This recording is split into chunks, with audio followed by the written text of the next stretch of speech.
Kegiatan pendukung bimbingan dan konseling. Yang pertama ada aplikasi instrumentasi bimbingan dan konseling. Aplikasi ini merupakan kegiatan pendukung untuk mengumpulkan data dan keterangan tentang peserta didik, lingkungan peserta didik, dan lingkungan yang lebih luas yang dilakukan dengan tes ataupun non-tes.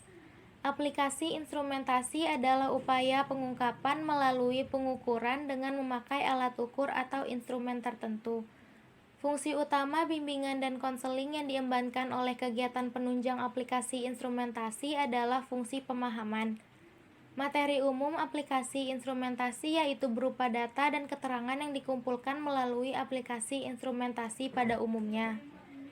Yang kedua, himpunan data. Penyelenggaraan himpunan data yaitu kegiatan pendukung untuk menghimpun seluruh data dan keterangan yang relevan dengan keperluan pengembangan peserta didik. Himpunan data perlu diselenggarakan secara berkelanjutan, sistematik, komprehensif, terpadu, yang sifatnya tertutup. Data yang terhimpun merupakan hasil dari upaya aplikasi instrumentasi dan hasil dari himpunan data yang dimanfaatkan sebesar mungkin dalam layanan bimbingan dan konseling. Keseluruhan data yang dikumpulkan itu berupa data pribadi atau cumulative record, data kelompok, dan data umum. Selanjutnya ada kunjungan rumah.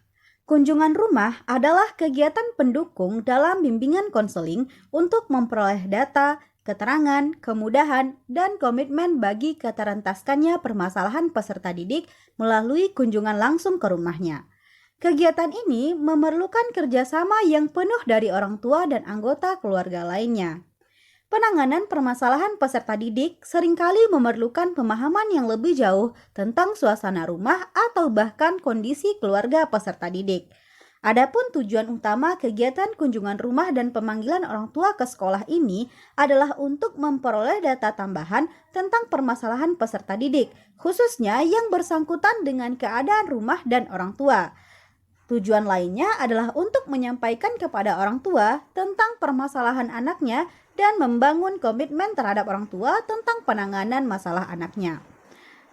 Kegiatan pendukung lainnya ada konferensi kasus. Konferensi kasus adalah pertemuan yang bersifat terbatas dan terbuka. Kegiatan ini merupakan kegiatan pendukung untuk membahas permasalahan yang dialami peserta didik dalam forum yang dihadiri oleh berbagai pihak untuk memberikan bahan, keterangan kemudahan, dan komitmen bagi terentaskannya permasalahan tersebut. Tujuan konferensi kasus adalah untuk mendapat gambaran yang lebih tepat mengenai diri kasus dengan maksud untuk memberikan pertolongan kepada kasus tersebut dalam memecahkan permasalahannya. Tujuan konferensi kasus adalah untuk mendapat gambaran yang lebih tepat mengenai diri kasus dengan maksud untuk memberikan pertolongan kepada kasus tersebut dalam memecahkan permasalahannya.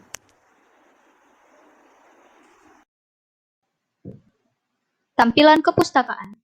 Tampilan kepustakaan yaitu kegiatan menyediakan berbagai bahan pustaka yang dapat digunakan peserta didik dalam pengembangan pribadi, kemampuan sosial, kegiatan belajar, dan karir atau jabatan.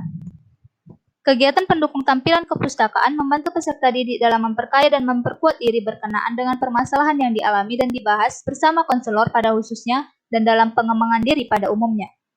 Pemanfaatan tampilan kepustakaan diarahkan oleh konselor dalam rangka pelaksanaan pelayanan dan atau peserta didik secara mandiri mengunjungi perpustakaan untuk mencari dan memanfaatkan sendiri bahan-bahan yang ada di perpustakaan sesuai dengan keperluan. Tampilan kepustakaan merupakan kondisi yang sangat memungkinkan peserta didik untuk memperkuat dan memperkaya dirinya dengan atau tanpa bantuan konselor.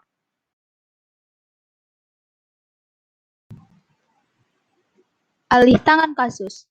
Alih tangan kasus yaitu kegiatan pendukung bimbingan dan konseling untuk mendapatkan penanganan yang lebih tepat dan tuntas atas masalah yang dialami peserta didik dengan memindahkan penanganan kasus dari satu pihak ke pihak lainnya. Kegiatan ini memerlukan kerjasama yang erat dan mantap antara berbagai pihak yang dapat memberikan bantuan atas penanganan masalah tersebut. Lembaga-lembaga alih tangan ada beberapa, yaitu yang pertama rumah sakit, puskesmas, atau dokter praktek umum. Lalu lembaga pelayanan psikologis, lembaga kepolisian, lembaga-lembaga penyelenggara tes, dan terakhir lembaga penempatan tenaga. Adapun syarat-syarat pelayanan alih tangan kasus Yang pertama, alih tangan kasus harus disertai dengan data yang lengkap berkaitan dengan masalah yang dihadapi peserta didik bersangkutan. Yang kedua, alih tangan kasus harus diberikan surat pengantar atau rekomendasi yang menjelaskan tujuan alih tangan kasus itu. Yang ketiga, alih tangan kasus harus disetujui oleh peserta didik yang bersangkutan. Lalu yang keempat, pelayanan alih tangan kasus itu harus tetap menjadi tanggung jawab sekolah. Dan yang terakhir, pihak yang dialih tangankan harus diminta untuk menyampaikan laporan terperinci mengenai hasil upaya alih tangan itu kepada sekolah. Selanjutnya yaitu langkah-langkah alih tangan kasus. Yang pertama, alih tangan kasus dapat dimulai dengan inisiatif pihak tertentu yang menemukan peserta didik yang memiliki kesulitan dan tidak dapat dipecahkan oleh petugas itu sendiri. Yang kedua, wali kelas ini memperkirakan kesulitan macam apa yang dihadapi siswanya. Yang ketiga, wali kelas mengajukan alih tangan atau rujukan ini kepada kepala sekolah sebagai penanggung jawab puncak dalam program bimbingan dan konseling. Yang keempat, kepala sekolah menunjuk terlebih dahulu diadakan pemeriksaan kesehatan fisik. Yang kelima, peserta didik beserta hasil pemeriksaan ditujukan kepada konselor. Yang keenam, apabila konselor tidak dapat menangani sendiri, peserta didik ditunjuk kepada ahli psikolog atau psikologi untuk diperiksa. Yang ketujuh, apabila hasil pemeriksaan psikolog menunjukkan bahwa sebenarnya peserta didik tersebut tidak memerlukan pembahasan kasus, maka psikolog tersebut memberikan rekomendasi tentang status siswa tersebut kepada sekolah.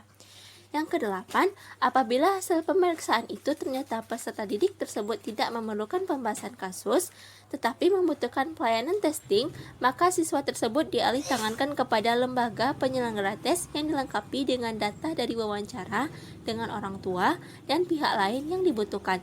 Yang kesembilan, apabila hasil pemeriksaan psikolog ternyata bahwa peserta didik itu memerlukan pembahasan yang lebih luas, maka diselenggarakan pembahasan kasus yang melibatkan berbagai pihak yang berkepentingan. Dan yang terakhir, dari hasil pembahasan kasus diberikan rekomendasi sesuai dengan status peserta didik tersebut. Sekian presentasi dari kelompok kami. Atas perhatiannya saya ucapkan terima kasih.